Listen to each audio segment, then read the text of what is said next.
Alrighty, everybody. Welcome back to My Evening Ride, Episode 3, where we talk about anything and everything. Sometimes it has to do with motorcycles, sometimes it has to do with everything else. But yeah, welcome back. Finally just got off of work, so it's time for my evening ride home, and you're here to join me. Oh man, it was a rough day. I felt like everybody was just giving it to me from every single angle. Paper this, paper that, do this, do that. Y'all have those days where it just keeps piling up on you. It's a day like today. I'm really happy that I have a motorcycle so I can debrief with you guys and share the love right here.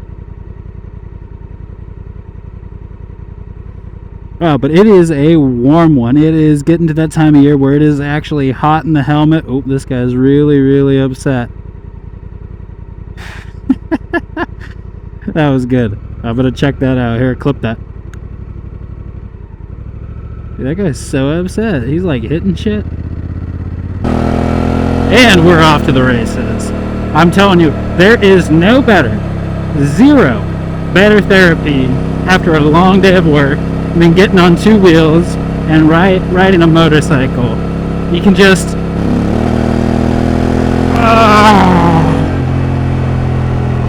feel it all the way to your soul. All that anger poofs away. But now we're here, you and me. Let's do this.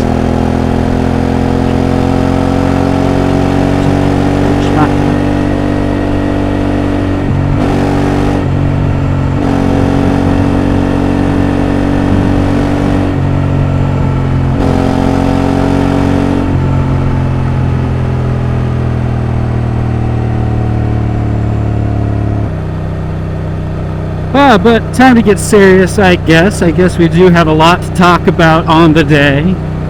Not really, but I'm sure we'll find something. So I was thinking the other day about the motorcycles that I almost bought before I bought my Africa Twin, because I did a really, really long Facebook Marketplace search, and there were a few bikes that kept coming up that I came really, really close to getting. There was a 2002 KLR 650 that only had like 3,000 miles on it. Like it had not been ridden at all by the previous owner, which was tempting for the cheap price. I forget exactly. It was like right around $2,000 or maybe $3,000, but still a great price for a 650 motorcycle. But I decided kind of against that. That's when I started looking at the Transalp and the Tenier 700 and the V-Strom 650. I eliminated the V-Strom pretty early on just due to reviews on the Tenere and the Transalp being so good. Then pretty similarly, pretty quick after that, the Transalp sort of fell to the wayside, although I liked it because I'm a big believer in Honda and what they do. Love Honda motorcycles. They're beasts. They're indestructible. That's kind of what I was looking for.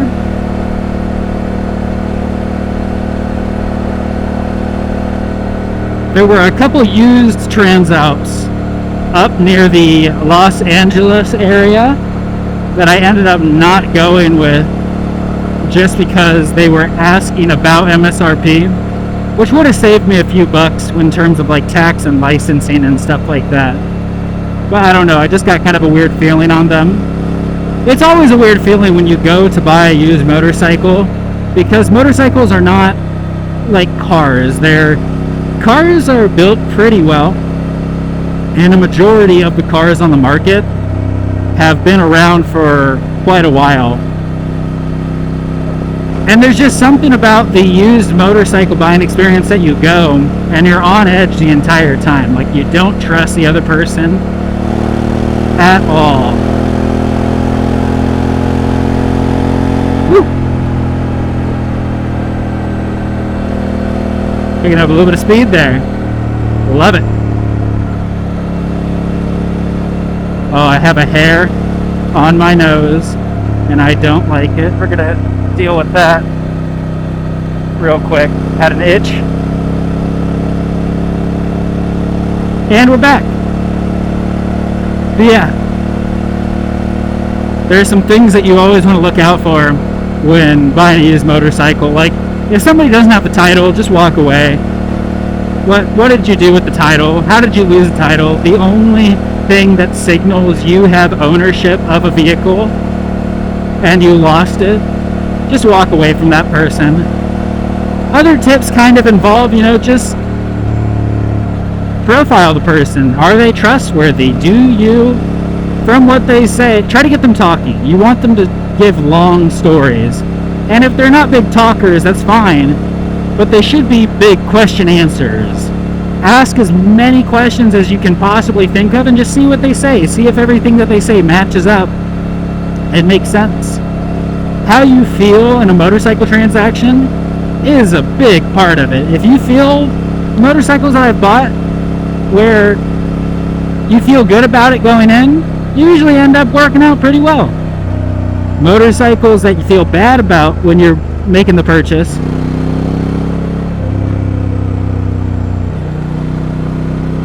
those are the ones that usually come back to bite you in the butt. Alright, and we're moving. Finally in the lane split. Woo! It is bright today, meaning you guys are going to get some beautiful, crisp 4K video.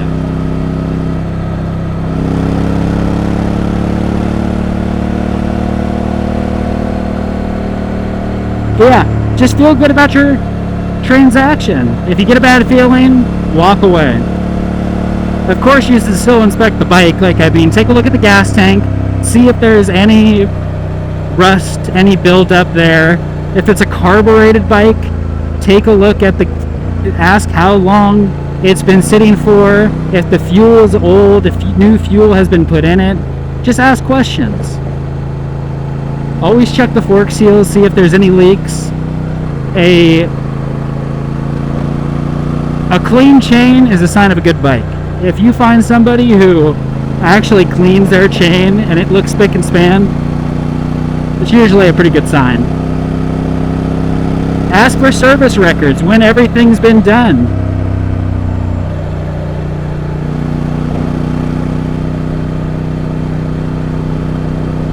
I got a guy behind me, so I gotta keep up my speed.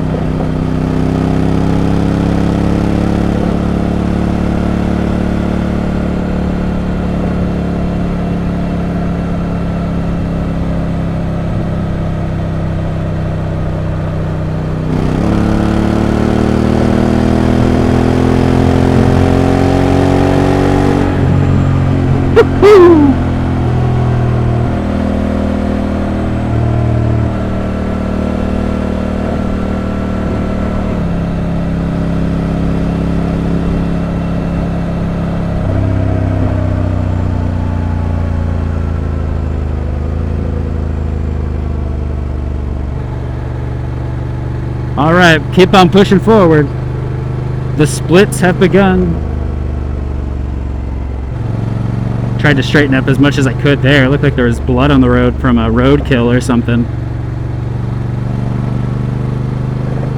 Alrighty, keep on pushing forward where they're parting like the Red Sea.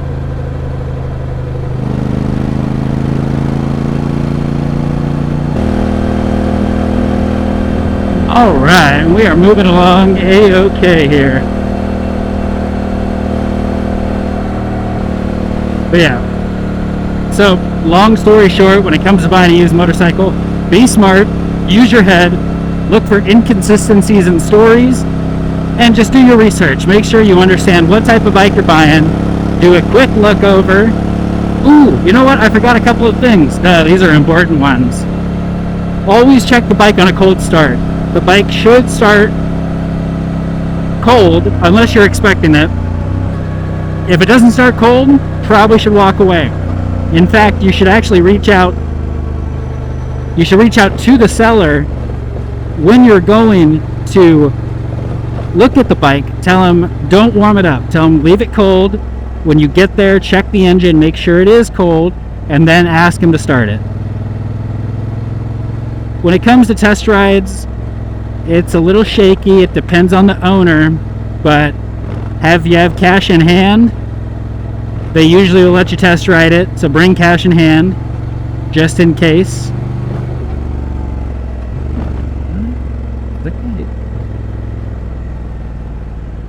Is that guy even moving? What in the world is going on here?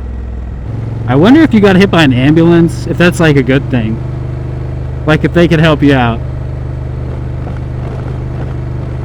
I was watching a show and they called motorcyclist organ donors. And I got a kick out of that because I was an organ donor long before I was a motorcycle rider. In fact, I think everybody should be an organ donor, really. Like, what are you going to do with them? Give them up. Somebody could use it. You know what? This is my PSA up for the day. Go sign up, be an organ donor. Do good. Help somebody. Even after you're gone. That is all.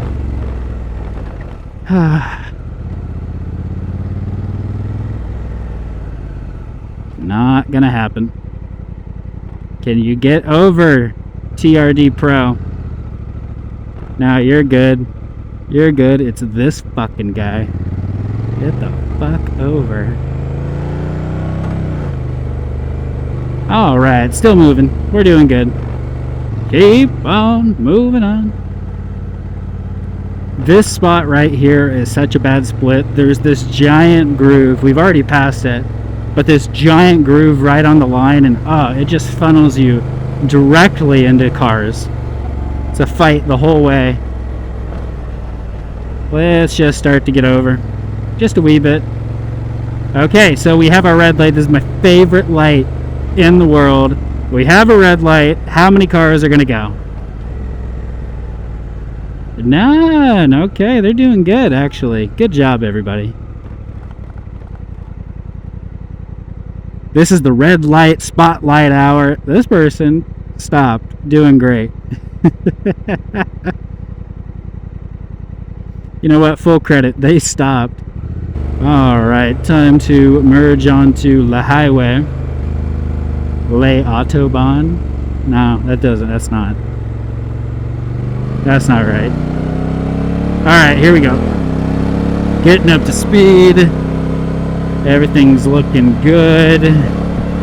What car? It's going to be this one. We're going to hop in front of first.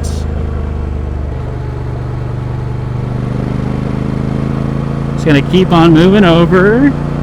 Looking good. You're going to let me go, black car. Thank you. Looks like a Cadillac or a Buick. Can't tell for sure.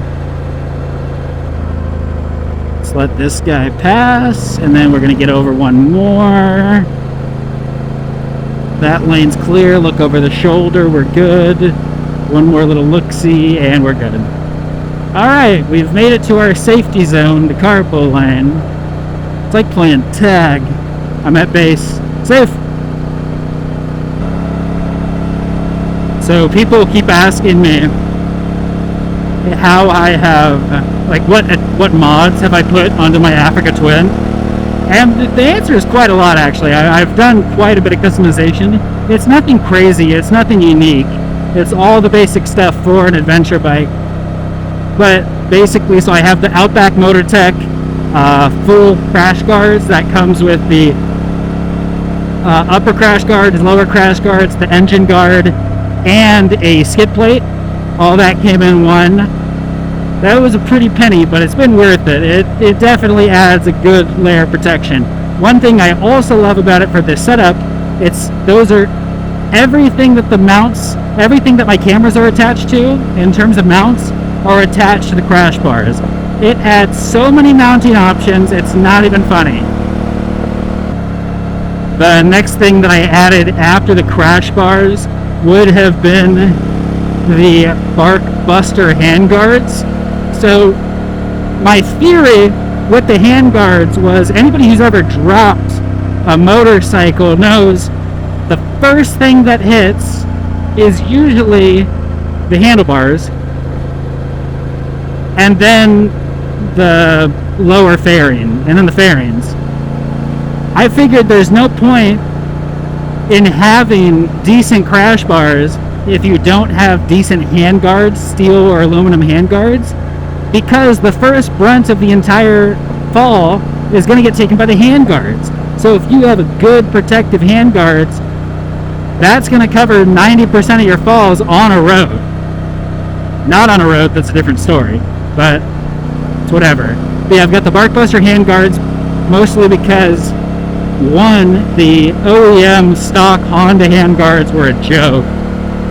Those you could literally blow away with your breath like a birthday candle. You could, and those things would fly off. Those were a joke. But yeah, Barkbusters, they're great. Give me some hand protection from the wind, especially on cold mornings. I love them. Then I added the double take mirrors, which are absolutely the best aftermarket motorcycle mirrors somebody can buy. They go onto any bike. You can adjust them. They're adjustable in any way. They don't bend if you hit something. You just loosen them up and put them back into place. They're great. Love them. Then I added the Bravokin phone mount. This is a really good purchase. This was like $15 on Amazon, and it came with a vibration dampener. It's been absolutely perfect. I didn't need to buy a case for my phone for it to even work. It just worked right off the bat. So big fan of Bravokin. Love that.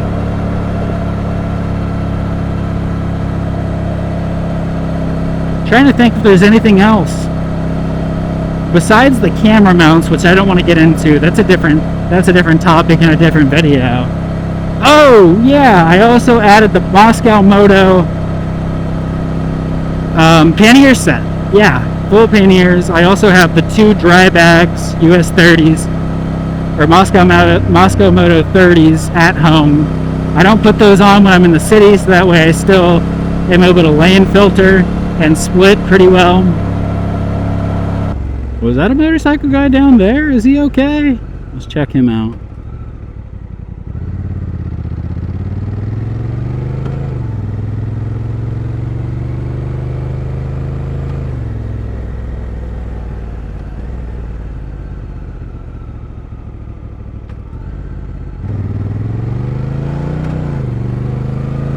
He's good.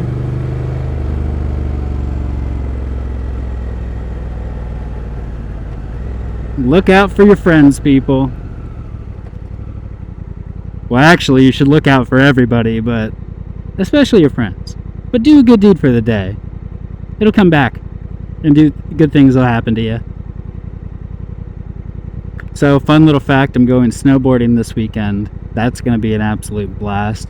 I'm trying to figure out if I should just take my motorcycle helmet with the mounts and stuff on it and just shred the hill, shred the mountains, go down, get a little footage. dasUberSnowboarder. That'll be fun.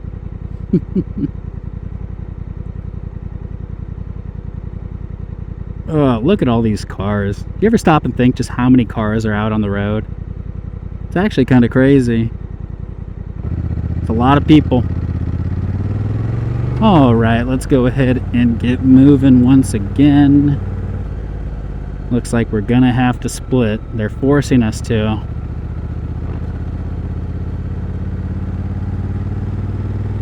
So far, so good. Oh, okay, they're getting over a little bit.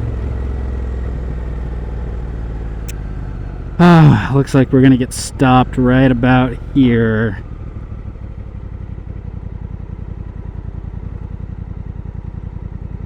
That's okay, we made it pretty far forward.